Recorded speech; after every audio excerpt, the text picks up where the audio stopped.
Nu, es no savas puses gribu uzklausīt mūsu cilvēkus, kas utnāca par iespēju kapitālu un kā viņi vērtē iespēju kapitālu piesaisti tieši atvērtā pirmkodu uzņēmumiem, ja tāda iespēja ir, kā tas ietekmē nezinu, novērtējumu, ja pozitīvi, negatīvi, kādas ir pārmaiņas bijušas pēdējos gados, ja tādas ir bijušas, un kādus nezinu, riskus vai negatīvās lietas jūs saskatāt, ja tas ir atvērtā pirmkodu uzņēmums.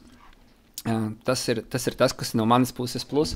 Jūs iesūtījāt jau savas tēzes, tad atbilstoši tam arī kaut kādu brīdi katram iedot vārdu, lai izstāsta gan par savu pieredzi, gan savu saskari ar gan iespēju kapitālu, gan arī atvērtā pirmkoda informāciju, ko viņš zina par atvērtā pirmkoda uzņēmumiem vai vispār ir viņa interešu lokā. Jā, tas ir no manis. Paldies, Pēter. Man sauc Rolands Trasdiņš, es esmu Latvijas valdes priekšsēdētājs un nedaudz tā kā es varētu izstāstīt iemeslus, kāpēc Latvija ir šobrīd pievērsusies atvērtā koda tehnoloģiju komercializēšanas tēmai un investīciju piesaistes tēmai, jo mēs šobrīd saskaramies ar lielām ģeopolitiskām pārmaiņām, kur Eiropā šobrīd tiek likts liels uzsvers uz Eiropas tehnoloģiju alternatīvu radīšanu un uz šo digitālās suverenitātes vai strateģiskās suverenitātes stiprināšanu. Un, protams, Latvijai nebūtu jāstāv malā, bet Latvijas komersantiem būtu jāpiedalās šīs iniciatīvās. Un mēs šobrīd, šis ir tāds iesildīšanās seminārs, lai mēs identificētu saskars punktus ar iespēju kapitālu un lai mēs kā asociācija varētu palīdzēt mūsu komersantiem, Latvijas komersantiem, komercializēt savus produktus tieši attiecībā uz tiem komersantiem, kas strādā ar atvērtā koda tehnoloģijām. Un, protams, arī vēlamies veicināt un iedrošināt šos uzņēmumus, iziet plašākos tirgos un būt veiksmīgiem, attīstot atvērtā koda tehnoloģijas. Paldies! Tad, Pēter, varbūt tu pārņem vadības grožus un tad no savas puses organizē runātājus. Jā, tad es skatījos, vai Matīs mums ir pievienojies. Man liekas, šeit viņu neredzu, kas bija tajā čatiņā, bet divi Jāņi ir. Man pirmais jautājums varbūt tāds iesildošais. Kā jūs skatāties uz uzņēmumu, kura, tehnoloģiju uzņēmumu, kurš vēlas, pirmais jautājums, vai jūs saskarušies ar tiem uzņēmumiem, kuri vēlas, ja tas ir atvērtā pirmkoda uzņēmums, piesaistīt riska kapitālu, vai tādi nav tipiskie gadījumi, un ja viņš tomēr vēlas, vai ir tie paši kriteriji kā citiem uzņēmumiem tehnoloģiskiem, kā jūs viņus vērtējat, vai arī tie ir kaut kādi citi atšķirīgi?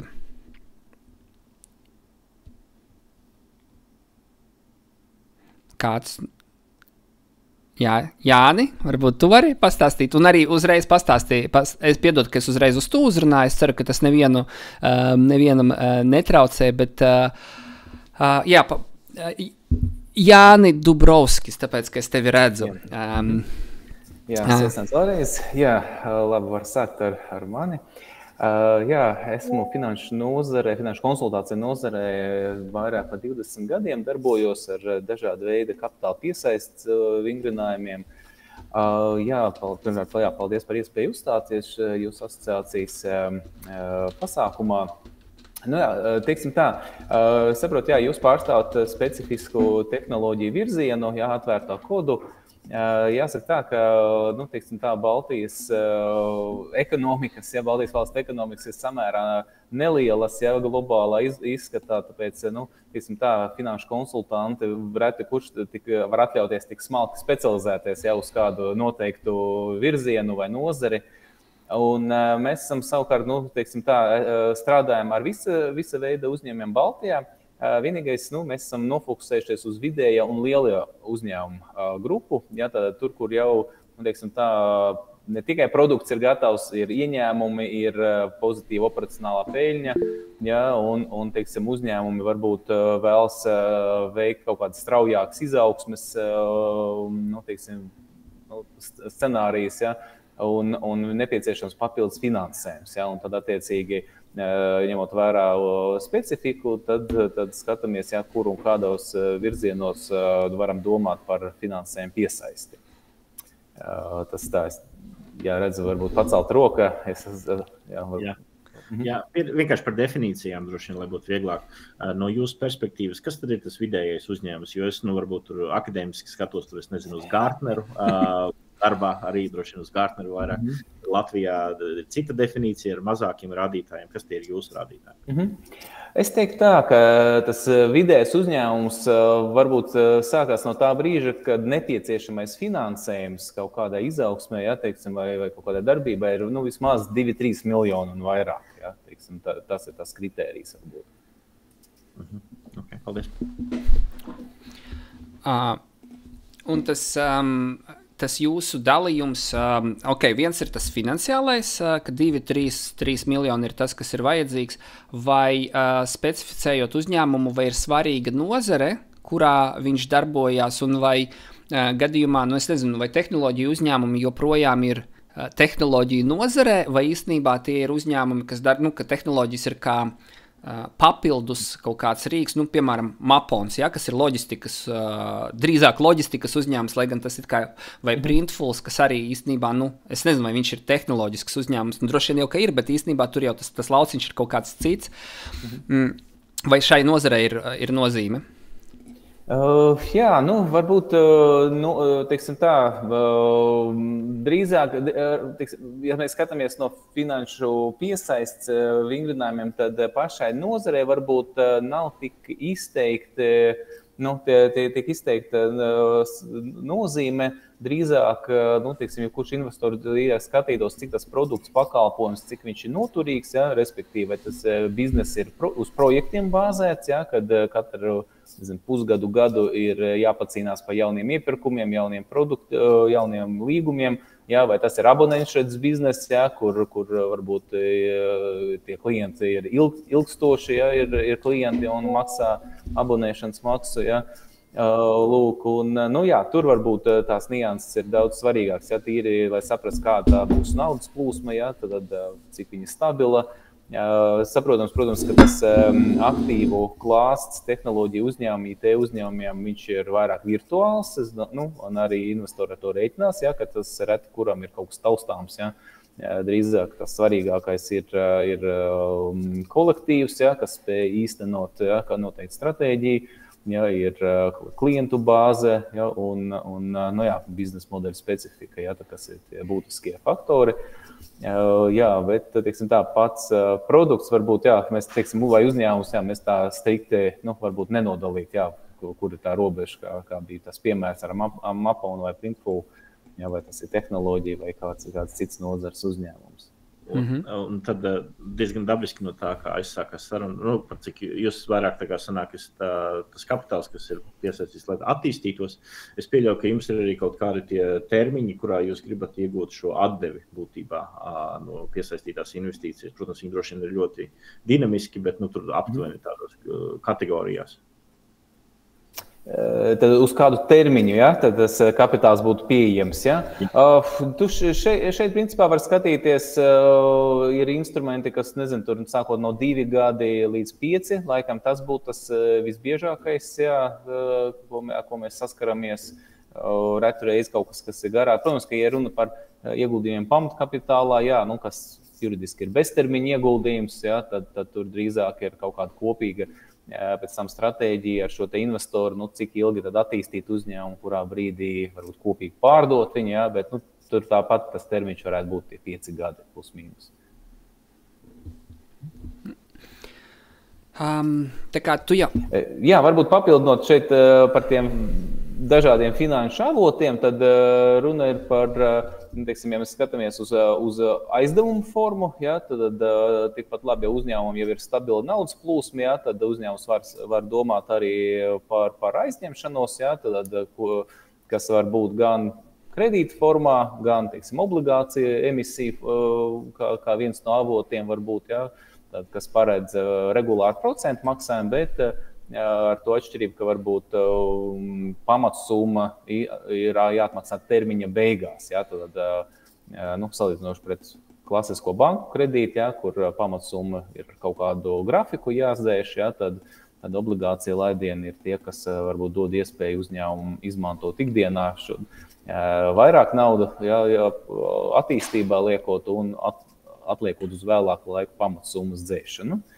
Tad ir hibrīdi instrumenti, kur teiksim, tas pēc būtības, pēc juridiskās formas ir kā aizdevums, bet tur ir daļēji varbūt arī procentu kapitalizācija, subordinācija pret citiem kreditoriem, ja, tad tas jau dod vēl lielāko varbūt vietu manevram, ja, kur uz nākamajiem 5 gadiem varbūt ja, šis kapitāls tad apēd mazāk naudas plūsmu.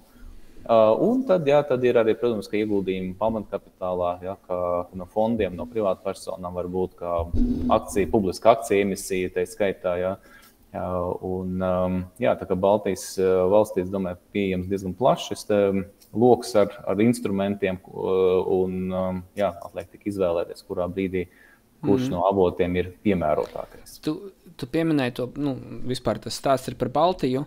Ir kaut kāda atšķirība gan mūsu uzņēmumos, gan arī, kuri var piesaistīt un kuriem vajadzētu piesaistīt un kuri varbūt nepiesaist. Un otrs jautājums ir tajos naudas devējos, jeb fondos, jeb tie, kas strādā ar Baltijas, vai viņi kaut kā specializējās, vai tam ir kaut kāda nozīme vispār reģionālajai lietai, vai nepārāk liela? Un kādas ir tad tās iezīmes? Jā, tad, ja es pareizi piefiksēju pirmo jautājumu daļu, tad viss atkarīgs no tā, kādu uzņēmumu īpašnieki ir noteikuši izaugsmes stratēģiju. Ja? Tad klasiski varbūt var domāt par organisko izaugsmu, ja? Kad no paša naudas plūsmas arī tiek finansēta attīstība. Tad, protams, ka tur vajadzība pēc ārējā kapitāla ir varbūt tikai, dažreiz kāda banku kredītlīnija nodara, ja, bet citādi nav vajadzība pēc alternatīvās naudas. Un tad atkal, jā, ir kaut kāda straujāka izaugsmes scenārija, kur tad tiek noteikti, jā, šie tie mērķi uzaudzēt apgrozījumu, jā, tuvāku, 3-5 gadu laikā, un tad arī, jā, šī te, pilnīgi cita vajadzība var rasties. Par tiem,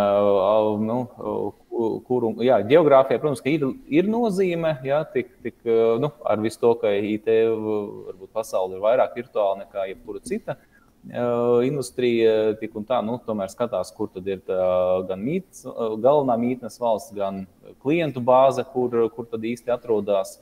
Un, jā, šeit, jā, teiksim, tā līdzekļu pieejamība, es teiktu, Latvijas uzņēmumiem, viņi ir ierobežot varbūt ar tiem investoriem vai aizdevējiem, ja, kas atrodas Baltijā, Austrumē Eiropā, varbūt Skandināvijā, ja, teiksim, tāds tuvāks reģions. Ja, tur. Ar atsevišķiem izņēmumiem, protams, ja uzņēmumi pavisam liela, ja, tad dodās jau tur pie ASV vai Lielbritānijas investoriem, ja, kas ir tādi starptautiski. Ja, bet, ja mēs runājam par vidējo varbūt segmentu, tad, jā, tad tas viennozīmīgi ir šis reģionālais investors. Vai jūs, vērtējat, es atkal par to atvērto pirmkodu gribu bišku uzdot jautājumus, bet ne specifiski, kādas tur ir tādas jokainas iezīmes. Viena lieta, ka tev vienmēr ir kaut kāda daļa, kas ir pieejama, nosacīt bez maksas vai visiem, Bet tur ir tie vairāki modeļi, vai tu pārdod atbalstu tai daļai, vai tu pārdod papildus pluginus, vai tu pārdod vienkārši, ka tas ir izmitināts, tas software as a service, kaut kādas šīs lietas, bet kaut kas tev tajā atvērtajā kodā joprojām būs tā bezmaksas daļa.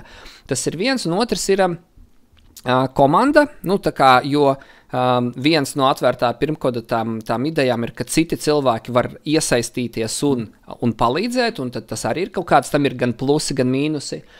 Un trešā daļa ir tā saucamais forks, jeb kopēšana, ka ja tavs risinājums ir atvērtā, kaut kāda daļa viņam ir atvērta, tas nozīmē, ka jebkurš cits šo daļu var nokopēt un sākt attīstīt. Un kā uz šiem trīs, viens ir vispār ka ideja, ka tas kaut kas ir atvērts, un tad tās divas komplikācijas, vai tas, kas no tā izriet, cilvēku iesaiste komanda un iespēja nokopēt, kā jūs uz šīm lietām skatāties? Jā, tas noteikti būtu minēms pie varbūt tādiem riska faktoriem, ja, kad investori vai aizdodot vai ieguldot šādu tipa uzņēmumos, tad saskartos ar šādu risku. Noteikti uzdot jautājums, kā tad uzņēmums cer nosargāt sevi pret izmaiņām, kas varbūt nākotnē radīsies. Tad varbūt nedaudz vieglāk ir ar kaut kādu aizdevēju, kur varbūt ir īsāks termiņš un attiecīgi finanšu modelēšana aprobežojas ar 2-3 gadiem. Sarežģītāk ir ar tiem, kas, iet pie ieguldītājiem pamatkapitālā, tad tur skaidrs, ka viņi ne tikai grib pēc 5 gadiem atgūt savu ieguldījumu, bet arī nopelnīt. Tad viņus noteikti vairāk interesēs, cik šis biznesa modelis, klientu bāze, tad pakalpojumu pievilcība, cik viņi tad ir noturīgi ilgtermiņā. Šeit varbūt es tā uzreiz nepateikšu kādu piemēru konkrēti no Baltijas, vai šādu un tad IT uzņēmumu piesaista alternatīvo finansējumu, bet no valsts nepateikšu, vai kāds no viņiem ir bijis tieši strādā ar atvērto kodu. Latvijas lielais piemērs atvērtā pirmkoda Zabiks uzņēmums ir, kas ir IT, bet viņš ir, nezinu par viņa to investīciju piesaistes stāstu. Citās valstīs es tā uz sitiena nepateikšu, kas vēl tādi ir.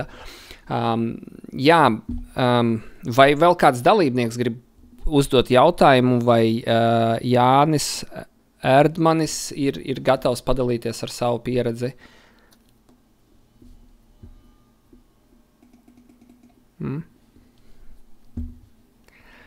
Tad...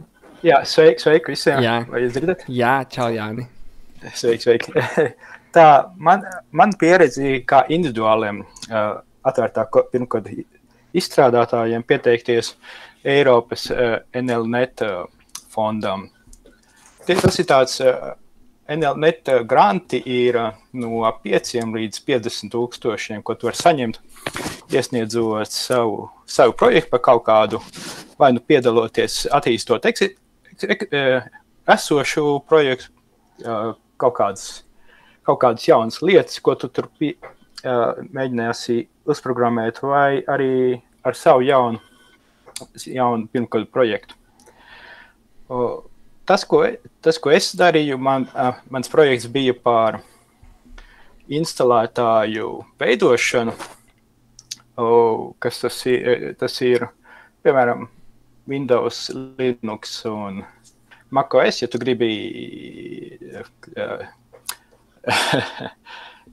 man ir tie angļu valodas termini galvā, bet... Sāki angliski, gan jau. If you want to distribute your applications, then tad tev nepieciešams kaut kāds instalētājs uz tā konkrētā lietotāja datora. Un tu instalētājs ir diezgan sarežģīti, piņķerīgi viņus taisīt. Ir nepieciešams vesela DevOps operācija, kas katru sistēmas, katru certifikātu atrast to, kā tu jau vai Windowsam katrai operētāju sistēmai savs tas instalētājs ir un konfigurācija, kāda viņi tur ir. Un, tas viss ir baigā ķēpina. Un šis ir tas process, ko es automatizēju tā projekta ietvaros tieši Julia programmēšanas valodas vajadzībām. Tur ir puse tieši Julia specifika un puse tieši... Un tad tu pieteicies ar šo projektu priekšfinansējuma saņemšanas? Jā. Un kādus jautājumus, vai kas bija tie, šķēršļi vai galvenie jautājumi, vai ko vērtēja tavā projektā, kā dodot naudu? Tas pieteikšanās process ir samērā īss. Tas ir NLNet, tur viņas jautāja, ir praktiski divas kārtas. Tev pirmā kārta ir jāatbild uz jautājumiem, kas ir tie NLNet pieteikumi anketā. Otrā kārta, ka viņi izvērtē, un tad viņi jautāja savus jautājumus. Un pēc tiem jautājumiem, ko es saņēmu no otrās kārtas, tas iespējas man bija, ka viens viņi skatās, cik tas, ko tu dari, būs nozīmīgs lielākai auditorijai. Man tas, piemēram, ir salīdzinoši čēslis, jo Julijas komūna ir salīdzinoši maza. Un tas, kur kur izmantos to instrumentu. Tas ir tāds tā kā projekta finansējums, vai viņi skatījās arī tā kā finansiālo atdevi, vai tas bija tā kā ieguldījums, vai tas bija kā labas domas atbalsts? Jā, tas ir tieši kā labas domas atbalsts, pareizi pateicis. Tas ir mēs noslēdzam savstarpēju memorandu, un tajā memorandā mēs esam kopīgi vienojušies par tiem izdarītiem darbiem, un kas viņiem ir svarīgs, ir, ka tie rezultāti ir, ka viņi redzami, ka viņi novērtējumi, tad vai tev kaut kāda versija izlaist, vai kaut kādas features ieprogrammētas. Tas kaut ko redzēt, ko viņi ieinstalēt savu datoru un pārbaudīt. Bet komercializēšanas potenciālu viņi neskatījās, vai ka tu varētu pats pēc tam ar šo, piesaistīt finansējumu vai nopelnīt naudu, tāpēc, ka vai kāds cits uz šī bāzes varētu nopelnīt naudu, uz šo tas netika skatīts. Viņi skatās tādā virzienā, ka tas projekts pēc tam, ka viņi finansē, ka tas projekts būs ilgspējīgs, ka viņš nepārstās eksistēt. Un, tādā ziņā tas ir saistīts ar to lielāku finansējumu piesaisti, ka tas ir kaut kāda varbūt arī bāze kaut kādam uzņēmumam. Un tas, ka tas ir open source vai atvērtā pirmkoda projekts, tas bija viens no galvenajiem nosacījumiem? Jā, es saprotu, ka minimālais ir kaut kāds GPL, bet varbūt AGPL licences kaut kas tāds. Man šeit uzreiz ir Jānim otram jautājums. Jāni, kāds ir tas skatījums, ka kur ir viens, ka tev dod naudu tā kā labai idejai, to naudu taču arī ņem no kaut kādiem fondiem vai vēl, un cik ļoti šis ir saistīts ar idejas finansējums tajā, vai tomēr vajag to atpelnīšanas potenciālu. Jo, ja man ir atvērtā pirmkoda projekts, tad no vienas puses es varu izvēlēties iet to ceļu, kur kāds dod labai idejai naudu, un otrs konteksts, es varu viņu būvēt kā biznesu, bet no biznesa tas, ko es dzirdēju, ka, ja man būtu finansiālie rādītāji, ka uz to atvērto pirmkodu skatās kā uz tādu risku momentu vai drīzāk riskiem. Un tad tas jautājums, kas man ir tev, vai ko es gribētu, lai tu varbūt nokomentē, ar ko atšķirās tā pieeja, ka tev dod naudu vienkārši tāpat kaut kāds fonds, vienojoties par nosacījumiem, vai ka tev dod naudu prasot kaut ko pretī? Ja es pareizi sapratu, tad ir runa par kaut kādiem Eiropas Savienības fondiem, kas atbalsta zinātni, un kaut kādā konkrētajā virzienā. Šeit ar privāto kapitālu varbūt tādas tiešas konkurences varbūt nav. Protams, jebkurš gribēs paņemt tādu naudu kā grantu, varbūt, ja, kur pat nevajag atmaksāt nekad, ja, kad ir jāizpild tikai noteikti kritēriji, ja, un naudu var paturēt. Ja, un šeit tas ir normāli, ka to izmanto jaunu uzņēmumi, ja, kam varbūt vēl ar finanšu rādītājiem vēl, tikai pats sākums, ja, kad ir jāizstrādā produkti, pirmie klienti, kad nāk, un līdz ar to tie komerc investori, atsauksim viņus tā, kas gaida atdevi, ar kuriem arī mēs ikdienā strādājam, viņi pieslēgsies vēlākā stadijā. Tā es to redzu, ja, ka tas viens otru varbūt papildina, arī varbūt lielie uzņēmumi piesakās šādiem tie grantiem, kur vien var, ja tur nav ierobežojumi. Kaut kādi, protams, tas ir arī normāli no finanšu vadības viedokļa, ka ņemt pa priekšu izvēlēties to naudu, kas ir lētāka vai pat bez maksas un izmantot alternatīvos finansējuma avotus, tad, kad lētākie jau ir sevi izsmēluši. Bet tā lētākie vai dārgākie, tad vienkārši tavs no finanšu pasaules skatījums tā, ar ko tas atšķirās bez cenas? Lētākai naudai ir vairāk nosacījumu, vai viņu vienkārši tas finansējums ir mazāks parasti, vai viņu nevar, kāpēc, es sapratu par to kārtu, tas ļoti labs punkts, ka vienkārši, to komerciālo var dabūt bišķi vēlāk, un tad jau viss kaut kāds etaps ir iziets, bet kāda ir tā atšķirība, kurai naudai, kuru naudu ņemt? Viens ir tie nosacījumi, protams, lētāks, ja mēs runājam tikai par tādiem komercaizdevējiem vai ieguldītājiem, tad, protams, ka tie, kas būs gatavi samierināties ar zemāku atdevi, tie tad gribēs nodrošinājums vai redzēt stiprāku biznesa modeli, ar garāku vēsturi, ar pārliecinošākiem finanšu rādītājiem, kur varbūt arī tā līdzekļu izmantošana ir stingrāk atrunāta un uz īsāku termiņu varbūt, tad tas ir tas, kas varbūt tā sasien mazliet rokas, tā teikt, uzņēmējiem. Bet tas jau tajā brīdī, kad tas biznesa modelis ir nostabilizējies, tas varbūt, acīm redzot, ir pilnīgi pieņemami, kad tajā brīdī, kad uzņēmums jau spējīgs plānot gadu, divus uz priekšu, kad ir jau tie finanšu rādītāji gana labi, tad arī ir pieejams šis lētāks finansējums. Attiecīgi, dārgāks finansējums arī nozīmē to, ka šis investors ir gatavs arī uzņemties kaut kādus lielākus riskus, dot brīvāku darbību kaut kādā mērā, vai mazāk prasīt kaut kādas nodrošinājumus un cits nosacījums turēt pieticīgāks.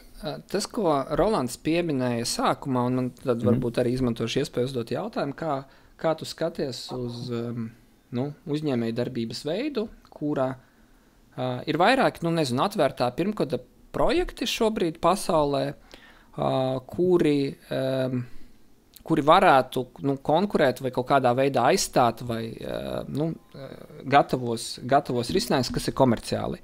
Un ja es kā uzņēmums plānoju šos rīkus nodrošināt viņiem atbalstu kā biznesa modeli noteiktā reģionā. Vienkārši veidot šo kā biznesa modeli. Cik tev liekas, ka šis ir ilgspējīgi vai vispār no komerciālā viedokļa varētu būt veiksmīgi, vienkārši nofokusējoties tur uz kaut kādu specifisku. Lai būtu vienkāršāk, piemērs ir tāds Nextcloud, tas ir Dropbox, sauksim tā, Dropbox, SharePoint, nepilnībā alternatīva, kas ir atvērtā koda, un viņi var uzlikt uz sava servera, un tā ir galvenā priekšrocība saistīta Eiropā. Tas ir, sauksim to par ģeopolitisko situāciju, vai tad, kad tev jābūt neatkarīgam un jānodrošina viss neatkarība, un ka, piemēram, nodrošināt atbalstu šādam produktam vienkārši reģionā. Cik tev šķiet šāds pakalpojums vai virziens ir uzņēmēja darbības ilgspējīgs? Ja viņu, kā saka, kaut kā īpaši atbalsta ar Eiropas regulu, tad tā sapratu, ja, ir kaut kāda nostāja Eiropā, ka jābūt šobrīd vēl nav, bet tā kā uz to iet, ka attiecības ar ASV un ka visam vajag lokāli. Jā, noteikti. Tam ir sava vieta tirgu, un es domāju, ka, protams, ka tur būtu jāpierāda vēl kaut kādā brīdī, kā tas pārvērtīsies reālos finanšu rādītājos. Bet izklausās, ka kaut kas tāds, kur varētu bet tā atslēga ir, ka ja tas nāk kopā ar kaut kādu jaunu regulējumu, kā risinājums šim regulējumam, tad tas ir tas interesanti, ka tā kā par ko paklausīties tālāk. Otrs variants ir, ka tas pats pakalpojums, es veidoju kaut kādu savu produktu, un daļa no tā vienkārši tas ir mans produkts, bet es esmu jauks un tas nav tikai jaukums īstenībā, lai piesaistītu klientus, lai piesaistītu jaunus darbiniekus, kuriem patīk arī ideja, ne tikai es daļu no šī sava produkta saku, ņemiet, jebkurš lietojiet. Šīs uzreiz, tev vai kad, Tu redzi to tā kā drīzāk risku vai drīzāk kā iespēju? Jo pirms tam tu, man liekas, teici, ka tas ir risks. Es vienkārši gribu saprast, kur tur ir risks, kur tur ir tāds iespēju potenciāls. Teiksim tā, tas izklausās varbūt kaut kādā mērā pēc, freemium biznesa modeļa varbūt, kad iedod kaut kādu vienu produktu bez maksas, pretī saņemot lietotāju datus, ar kuriem tālāk var strādāt un pierunāt, varbūt pārslēgties uz kaut kādu maksas vai versiju vai kaut kādu papildus produktu, respektīvi, ja tur ir kaut kur beigās šis finanšu ieguvums, tad tas ir tikai pirmais solis, tikai rīks, var teikt, mārketinga izdevumi, tad kaut ko uzdāvināt, tad kaut ko tā. Tā kā noteikti tam nav nevainas tam biznesa modelim. Ok. Tā, man jautājums ir tagad Roland, Aldi, Aigar, tā, kas vēl pievienojas, vai jums ir kādi jautājumi? Jā, Vita un vēl bija Arnis pievienojās, jā. Jā, man liekas, ka īsti, diemžēl, kaut kā nav sanācis, ka pievienojas kāds kas investē agrīnākās stadijas uzņēmumos, tā kā, nezinu, eņģeļu investīcijās vai akcelerācijas fondos vai seedraundos, tad droši vien pirms naudas plūsmas droši vien uzņēmumos, tā varētu teikt. No tāda viedokļa skatoties, es skatījos, es darbojos arī kā mentors startup akcelerācijas fondos, un es redzēju, ka patiesībā tur arī diezgan daudz ir arī investēts uzņēmums, kas balstās uz atvērtām tehnoloģijām.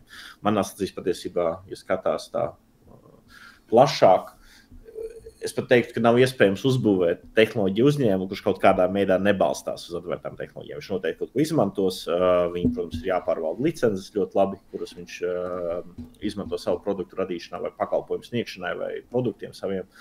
Un tad jautājums, protams, ko viņi dod atpakaļ šai komunai, vai viņi kaut kā tur dod cilvēku laiku, kas tur darbojās, vai reklamē šos produktus tīrā veidā un tā kā labo viņas kļūdas. Bet tā kā, būtu interesanti droši vien saprast, teiksim, vai jūs tā kā portfeļos, kur bijušas investīcijas, patiesībā atvērtās tehnoloģiskā temats vispār ir pacēlies, kad jūs runājat par investīcijām? Tā, ja tas bija domāts man jautājums, tad nē, tiešā veidā nav nekad tā apskatīts. Jā, ok, labi. Un ja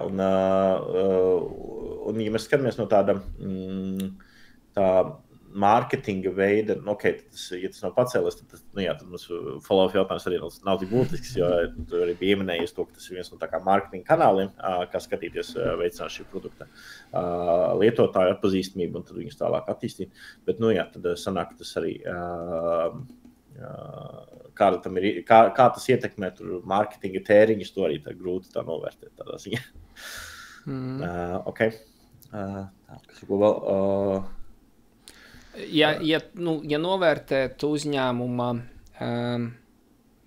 pieņemsim atvērtā pirmkoda to vai tehnoloģiskā uzņēmuma to, cik viņš ir veselīgs vai cik viņš ir ilgspējīgs, kas ir, nezinu, trīs parametri, finansiālie vai arī kādi citi, kurus tu vai jūs kā riska investori vai tie, kas pārvalda to merge and acquisition, tās lietas, kuras jūs uzreiz vērtējat, tieši tehnoloģiskajos uzņēmumos, kas ir viņu parametri. Vai viņi baigi neatšķirās no jebkura cita uzņēmuma? Teiksim tā, te drīzāk ir runa, kā tie investori var būt ļoti dažādi, jo, piemēram, tie, kas fokusēs vairāk uz aizdošanas formu, kredītas, obligācijas, tie skatīsies varbūt lai ir pozitīva naudas plūsma, lai var apkalpot šo te parādu, mazāk būs uzmanība kaut kāda izaugsmē, Un atkal tie, kas iegulda pamatkapitālā, grib, lai viņu investīcija 10-kāršojās 5-gadē, tad, protams, viņiem interesēs drīzāk tādi nefinanšu rādītāji, kā klientu skaita pieaugums, pastāvīgo klientu, un tāda dinamikas un mazāk varbūt uztrauks, ka tur ir negatīvas naudas plūsmas tā kā ļoti atšķirās pēc tā, kāda tipa investorus to skatīsies.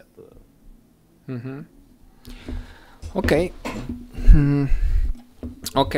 man, ja pārējiem vairāk jautājumu nav, tagad novēlējumu fāze vai tev ir kāds, novēlējums uzņēmumiem, kas ir IT vai ar projekti, kas ir ar atvērto kodu vai ar sirdī ar atvērto kodu vai savos darbos aktīvi izmanto un vēlas piesaistīt finansējumu. Galvenais novēlējums, kā no finansista puses, neapstāties pie ideju realizācijas tikai tāpēc, ka kaut kur pietrūkst līdzekļu, un noteikti vērts painteresēties. Apkārt ir dažādas asociācijas, kas pārstāv dažādas investorus, gan agrīnās stadijas, gan pēc tam vēlākas, un līdz ar to, tas ir galvenais novēlējums, tā kā noteikti interesēties pirms apstāties ideja realizācijā. Labi, paldies. Paldies visiem. Tad visu labu. Atā. Paldies. Liels paldies, visu labu.